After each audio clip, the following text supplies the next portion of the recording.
ሞት የሚያስፈነድቃቸው ሰቆቃ የሚያስጨፍራቸው መሪዎች አሉን። ለመግደል ደግሞ ከላይ እንዳልነው የመግደያ ልዩ ኮርስ ሰጥተው እየገደሉ ነው። ገዳዮቻችን በግልጽ ነግረውናል። አማርኛ ተናጋሪ ጨካኝና ክፉ ነው፣ ስለሆነም መሞት አለበት።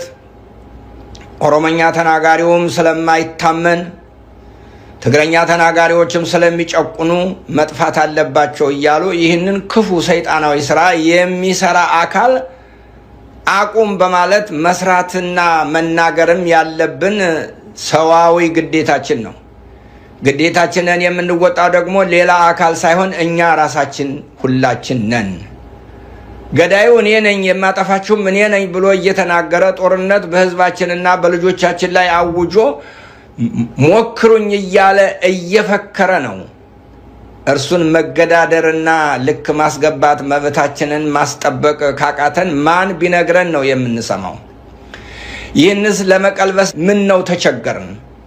ቤተ ክርስቲያን ይህን የሚጠይቅ የህብረተሰብ ክፍል ማለትም ሴት፣ ወንድ፣ ወጣት፣ ምሁር ምን ነው ጠፋ ትላለች። በባሌና በአርሲ ከኦርቶዶክሳውያን የጸዱ ከተሞችን መመስረት፣ በየትኛው መንግስታዊ መዋቅር ኦርቶዶክሳውያን እንዳይሰሩ በስልት ማስወገድ በጣም ብዙ ከሆኑ መከራዎች ጥቂቶቹ ናቸው።